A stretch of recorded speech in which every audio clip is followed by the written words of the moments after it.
আপনারাই ওসমান হাদিকে হত্যা করিয়েছেন, আবার আপনারা এটাকে ইস্যু করে নির্বাচন বানচাল করার চেষ্টা করতেছেন। আপনারা যারা রাষ্ট্র ক্ষমতায় থাকাকালীন অবস্থায় ওসমান হাদিকে হত্যা করা হয়েছে, এই হত্যার দায় আপনারা এড়াতে পারবেন না।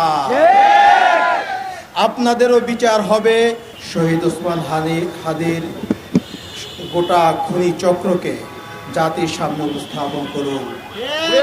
একটা জিনিস আপনারা মনে রাখবেন, বাংলাদেশের জুলাই বিপ্লবের আগে যারা ক্ষমতাধর ছিলেন, যারা রাষ্ট্রকে নিজেদের মনে করতেন, তারা কিন্তু আজকে কেউই বাংলাদেশে নাই। তারা পালাতে বাধ্য হয়েছে। ওসমান হাদির বিচার যদি না হয়, আপনারাও একদিনে বাংলাদেশ থেকে পালাতে বাধ্য হবেন। যে এজেন্সির হয়ে, যে রাষ্ট্রের হয়ে আপনারা ওসমান হাদিকে হত্যা করেছেন, মনে রাখবেন ওসমান হাদি কোনো এজেন্সি, কোনো রাষ্ট্র, কোনো তাবেদারের কাছে কখনোই মাথা নত করে নাই। সে যদি মাথা নত করত, অন্য বিক্রি হওয়া নেতাদের মতোই সে সুখে জীবনযাপন করতে পারত। সে বাংলাদেশের 18 কোটি মানুষকে পথ দেখিয়েছে কিভাবে রাজপথে আন্দোলন করতে হয়, কিভাবে স্বাধীনতা সার্বভৌমত্ব টিকিয়ে রাখতে হয়, এজেন্সির রক্ষচক্ষুকে উপেক্ষা করে জনসাধারণের নেতা হয়ে উঠতে হয়। ওসমান হাদি এটা আমাদের সামনে প্রমাণ করে গেছেন।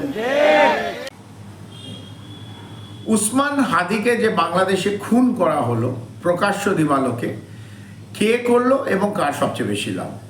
এবং ইতিমধ্যে আমরা দেখেছি অন্তর্বর্তী সরকারের যে প্রধান মোহাম্মদ ইউনিস, আমি জঙ্গি ইউনিস বলি, এই জঙ্গি ইউনিস তার বিভিন্ন নেতা নেত্রী, অ্যাডভাইজার, উপদেষ্টাদের মাধ্যম দিয়ে বলার চেষ্টা করলো পুরো বিশ্বে যে এটা ভারতের অভিসন্ধি এবং ভারত মারিয়েছে। এবং এই যে মৌলবাদীদের তাণ্ডব আক্রোশ, এটাই পুরো চ্যানেলাইজ করলো ভারতের দিকে।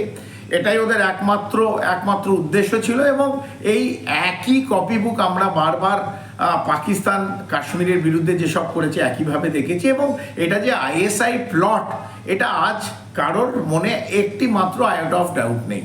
তো এই পুরো জিনিসটা ঘটিয়েছে আইএসআই এবং তার ডাইরেক্টর জেনারেল আসিম মালিক ডিজি, তার জঙ্গি সংগঠনের দ্বারা এই ঘটনা ঘটিয়েছে। এবং আজকে হাদির বড় ভাই খুব পরিষ্কারভাবে গণমাধ্যমে বলেছে, এই মেরে যার লাভ সবচেয়ে বেশি হবে, এই যে একটা বাংলাদেশে গৃহযুদ্ধর অবস্থা করে দিল, তার একমাত্র লাভ ওঠাবে হচ্ছে জঙ্গি ইউনিস, যাতে এই যে ইলেকশন হবে, গণতন্ত্রের যে ইলেকশন, এটাকে একটু পিছিয়ে দিতে পারবে।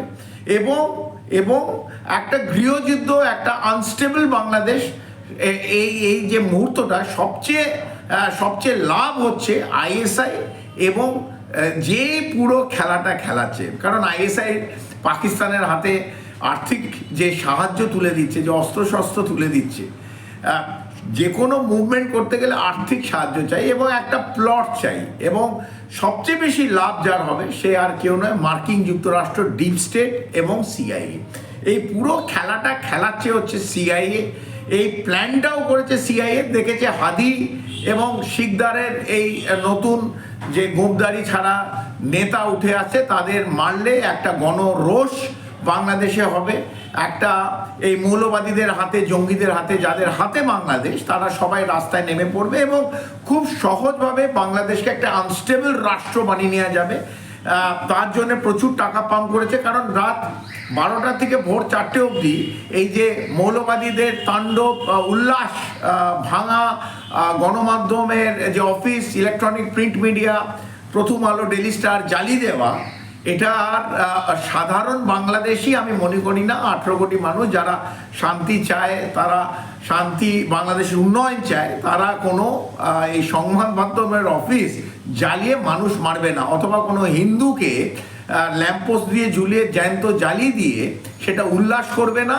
এটা একজনেরা করতে পারে, যারা মৌলবাদ, যারা ধর্মান্ধ, যারা এই পুরোটা ফান্ডামেন্টালিস্ট ইসলামিস্ট রিজিয়ান বাংলাদেশকে করতে দেয়। তাদের একমাত্র লক্ষ্য হচ্ছে বাংলাদেশকে আনস্টেবল করা এবং বাংলাদেশের জামাত এবং এই আনসারুল্লাহ বাংলা টিম জঙ্গি সংগঠনের হাতে তুলে দেবে। এবং পুরোটাই পেছনে যারা সাহায্য করতে, সেটা হচ্ছে আইএসআই এবং মার্কিন যুক্তরাষ্ট্র। এবং হাদিকে যদি কেউ মেরে থাকে, হাদির মাথায় যদি কেউ গুলি করে, ইনডাইরেক্টলি সেটা হচ্ছে মার্কিন যুক্তরাষ্ট্র, সিআইএ এটা ঘটিয়েছে ডিজি আইএসআই আসিম মল্লিক।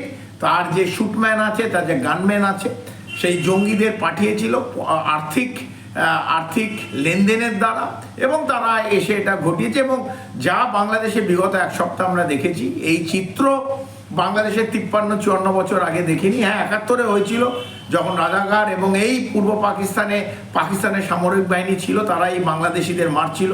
বাড়িতে ঢুকে ঢুকে দেখে, হিন্দু মুসলিম না দেখে, হিন্দু মুসলিম উভয় পক্ষে যারা বিদ্বঞ্জনেরা ছিল, যারা ইন্টেলেকচুয়াল ছিল, অপারেশন সার্চলাইটে বাড়িতে ঢুকে ঢুকে মেরেছিল এই বাংলাদেশিগুলোকে। তো হাদিকেও এরা মেরেছে, আক্রোশ চ্যানেলাইজ করাচ্ছে ভারতের বিরুদ্ধে, যে এই পুরো রাগ, অ্যান্টি ইন্ডিয়া ফিলিং, ভারত বিদ্বেষ, যে একটা সিম্প্যাথি উঠে আসবে সাধারণ বাংলাদেশির মনে, সেটাই তারা চেষ্টা করছে, চেষ্টা করতে থাকবে। কিন্তু শেষে আবার বলছি, এর প্রধান যে main actors of the entire scenario is মার্কিন যুক্তরাষ্ট্র, সিআইএ এবং আইএসআই। তারাই এই ঘটনাটা ঘটিয়েছে। হ্যাঁ, বাংলাদেশে জামাত ইউজ করতে পারে, জঙ্গি সংগঠন ইউজ করতে পারে। আর এইভাবে যদি চলতে থাকে, বাংলাদেশ কিন্তু আমি অবধারিত সিরিয়ার রাস্তা ধরেছে। আমরা আপনাদের মাধ্যমে সরকারের কাছে একটাই দাবি জানাচ্ছি, শহীদ ওসমান হাদির গোটা খুনি চক্রকে জাতির সামনে উপস্থাপন করুন। একটা জিনিস আপনারা মনে রাখবেন, বাংলাদেশের জুলাই বিপ্লবের আগে যারা ক্ষমতাধর ছিলেন, যারা রাষ্ট্রকে নিজেদের মনে করতেন, তারা কিন্তু আজকে কেউই বাংলাদেশে নাই। তারা পালাতে বাধ্য হয়েছে। ওসমান হাদির বিচার যদি না হয়, আপনারাও একদিনে বাংলাদেশ থেকে পালাতে বাধ্য হবেন। যে এজেন্সির হয়ে, যে রাষ্ট্রের হয়ে আপনারা ওসমান হাদিকে হত্যা করেছেন, মনে রাখবেন, ওসমান হাদি কোনো এজেন্সি, কোনো রাষ্ট্র, কোনো তাবেদারের কাছে কখনোই মাথা নত করে নাই। সে যদি মাথা নত করত, অন্য বিক্রি হওয়া নেতাদের মতোই সে সুখে জীবনযাপন করতে পারত। সে বাংলাদেশের 18 কোটি মানুষকে পথ দেখিয়েছে, কিভাবে রাজপথে আন্দোলন করতে হয়, কিভাবে স্বাধীনতা, সার্বভৌমত্ব টিকিয়ে রাখতে হয়, এজেন্সির রক্ষচক্ষুকে উপেক্ষা করে জনসাধারণের নেতা হয়ে উঠতে হয়। ওসমান হাদি এটা আমাদের সামনে প্রমাণ করে গেছেন। আপনারা দেখবেন, জীবিত ওসমান হাদির চেয়ে শহীদ ওসমান হাদি অনেক গুণ শক্তিশালী হয়ে আমাদের মাঝে ফিরে আসছে। বাংলাদেশের কোটি কোটি মানুষ ওসমান হাদির বিচারের অপেক্ষায় আছে। সরকারের কাছে আমি অনুরোধ করব, আপনারা যারা রাষ্ট্র ক্ষমতায় থাকাকালীন অবস্থায় ওসমান হাদিকে হত্যা করা হয়েছে, এই হত্যার দায় আপনারা এড়াতে পারবেন না।